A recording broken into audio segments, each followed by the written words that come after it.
Salut les amis, c'est Jordi, je suis content de vous retrouver. Aujourd'hui, je vais vous parler du modèle de Steinberg. Le modèle de Steinberg définit 7 types de relations amoureuses qui se caractérisent par des degrés différents entre l'intimité, l'engagement et la passion. Et donc, on va voir comment est-ce que ça marche parce que c'est un modèle que j'utilise en tout cas dans les relations amoureuses. J'utilise ce modèle souvent dans mes coachings. Voilà, donc je voulais vous en parler. C'est parti! Alors l'intimité, c'est quand on va parler à l'autre de soi, de ses émotions, de ses rêves, de ses envies, de ses besoins et que l'on se sent écouté par l'autre, qu'on se sent vraiment accueilli. Donc l'intimité, c'est donc quelque chose qui est de l'ordre de la confiance, c'est quelque chose qui se cultive dans les relations et on peut avoir ce type de relation où ça peut par exemple débuter comme une amitié, où on peut avoir effectivement une intimité, où on va parler de soi, des choses parfois profondes ou parfois quand vous faites un stage de développement personnel où vous êtes dans un groupe et où vous livrez aussi des éléments de votre intimité, eh bien il y a une intimité qui se crée entre les participants. Voilà une des composantes importantes. Cette intimité qui peut grandir et évoluer jusqu'à de l'amour, parfois dans les relations. Donc voilà, une des composantes, l'intimité.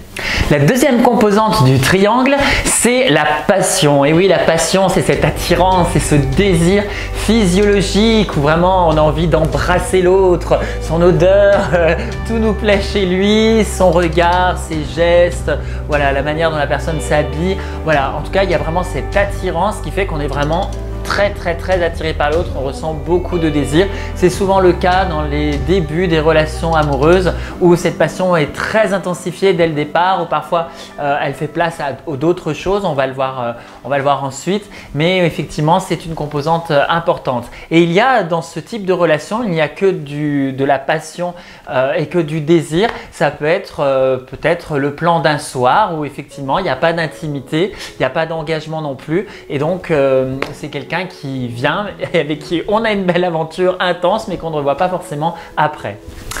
Une autre composante, c'est l'engagement. Alors l'engagement, c'est la volonté de faire durer la relation dans le temps. C'est quand on s'engage, qu'on annonce qu'on est un couple, qu'on le dit aux autres personnes et qu'on a vraiment cette volonté que ça continue. Donc on est vraiment engagé. S'il n'y a que de l'engagement, Steinberg nomme cela l'amour vide. Oui, ça arrive parfois quand des couples, des vieux couples ne partagent plus leur intimité, ne partagent plus leurs émotions, leurs sentiments et peut-être qu'ils ne partagent plus non plus de désir l'un envers l'autre, mais ils restent ensemble par habitude, peut-être juste pour assouvir des besoins de sécurité comme payer le loyer ou montrer à l'extérieur qu'on est un couple, voilà, parce que l'image est importante. Ça peut être aussi cet amour vide, le cas de couples et de relations arrangé où on veut que la fille épouse tel fils, etc. Dans certaines cultures. Voilà, donc c'est l'engagement. Quand il n'y a que ça, c'est l'amour vide. Mais on va le voir, ça fait partie aussi des composantes importantes pour construire une relation et construire une relation de couple. Voilà, donc là vous avez 3 formes d'amour, soit l'amour intimité, seul, soit l'amour passion, le désir, soit l'amour engagement, le fait de vouloir faire durer une relation, mais il existe d'autres formes. Par exemple, vous pouvez avoir de l'intimité et de la passion amoureuse, mais sans engagement. Alors, qu'est-ce que ça va donner cette combinaison? Ça va donner de l'amour romantique. Alors l'amour romantique, c'est quand on ne peut pas s'engager avec l'autre parce que peut-être que l'autre ne veut pas trop s'engager alors que soit on est très amoureux. Donc du coup, cet amour romantique souvent fait souffrir parce qu'il manque cette composante de sécurité dans la relation. Ça peut être aussi un amour qui est avec une personne qui est déjà en couple ou vous êtes déjà en couple mais vous ne pouvez pas vous engager. Voilà, donc intimité plus passion va créer de l'amour romantique. Une autre forme d'amour sera l'amour fou.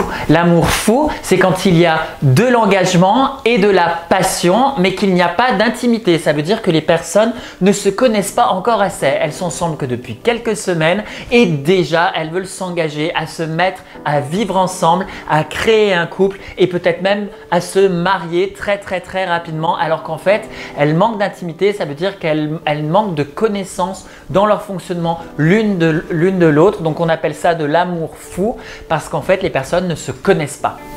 Une autre forme de relation amoureuse, c'est quand il y a de l'intimité et de l'engagement, mais il n'y a pas de passion. Ça veut dire qu'il n'y a pas de désir physique. C'est le cas des profondes amitiés où on a vraiment envie de faire durer les relations, envie d'avoir des projets en commun, pourquoi pas peut-être même de vivre ensemble. Ce sont des amitiés fortes, on appelle ça la camaraderie dans cet aspect de relation d'amour, où on va vraiment se confier, s'engager et vraiment être sur la même longueur d'onde. Ça peut être monter une entreprise ensemble, faire une colocation, développer des projets artistiques ensemble, mais c'est juste qu'on n'a pas envie de coucher ensemble, voilà.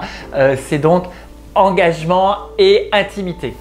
Alors, il reste la 7e forme d'amour et donc ça sera la forme d'amour accompli. L'amour accompli, c'est quand proportionnellement il y a ces 3 formes, c'est-à-dire qu'il y a proportionnellement de l'intimité avec de la passion et avec de l'engagement. Là, on parle vraiment d'amour accompli, d'un amour idéal, mais c'est un équilibre qui est difficile à vivre et difficile à trouver parce que parfois soi-même, on est peut-être beaucoup dans la passion mais peu dans l'engagement et avec de l'intimité, ou l'autre ne vit pas les choses exactement de la même manière.